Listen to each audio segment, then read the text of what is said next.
Professeur Amoura, je vous Bonjour. remercie vraiment beaucoup de consacrer quelques minutes à cette petite interview.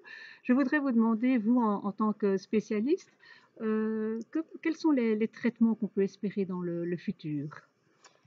Alors, il y a un premier traitement qui est en cours d'évaluation qui concerne les anticorps dirigés contre le récepteur de l'interféron, avec des essais qui sont en phase 2 et qui ont été très positifs.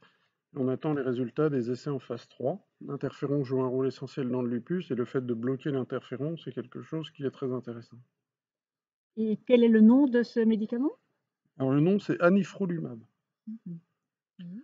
et c'est développé par une société pharmaceutique, en l'occurrence par AstraZeneca. Mhm. Il y a d'autres médicaments qui sont en cours d'évaluation. Alors, il y a, je sais que ça fait beaucoup parler, le Lupusor. En fait, à ma connaissance, le Lupusor a eu un essai de phase 2 positif et un essai de phase 2 négatif. Très schématiquement, pour qu'un médicament soit accepté, il faut qu'il ait 2 essais de phase 3, donc on n'y est pas encore, positifs.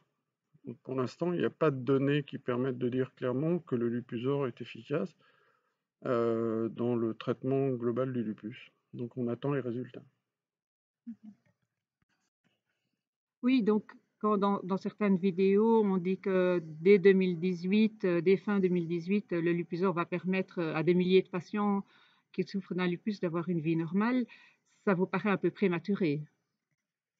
Soit c'est des vidéos qui sont basées sur des données que je n'ai pas, ça c'est tout à fait possible, mais en général, c'est des données publiées et à ma connaissance, les données publiées, pour l'instant, elles ne permettent pas d'affirmer, ce que vous venez de dire. D'accord. Qu'est-ce que vous auriez envie de transmettre, aux patients par rapport à ce qui s'est dit dans ce congrès? Alors, il y a eu plusieurs choses. La première, c'est qu'effectivement, on a passé en revue un certain nombre de nouveaux médicaments. Donc on voit qu'effectivement, la recherche thérapeutique dans le domaine du lupus, c'est quelque chose qui est vraiment en train d'exploser. Avec des premiers résultats qu'on connaissait, mais qui sont en train d'être confirmés, clairement, pour un certain nombre de nouveaux médicaments.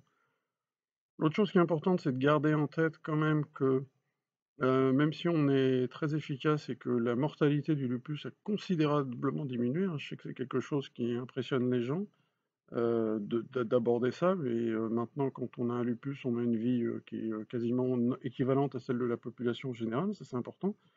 Il y a quand même toujours ce qu'on appelle la morbidité, dont un risque d'évolution vers des complications des traitements. Et ça, actuellement, ça commence à être vraiment bien pris en charge. Le troisième point qui est important, c'est de ne pas oublier les anciens médicaments qu'on connaît et qui marchent très bien quand on les prend ensemble, hein, qui sont très efficaces. Et puis après, on voit qu'il y a une recherche qui part dans tous les sens, qui est très intéressante, qui permettra probablement à terme d'identifier des patients qui ont des risques de développer telle ou telle atteinte et probablement de proposer des médicaments et des traitements à la carte, quoi. Professeur Amoura, je vous remercie vraiment beaucoup pour, cette interview qui est extrêmement intéressante et je vous souhaite une très bonne fin de congrès. Merci beaucoup. Voilà.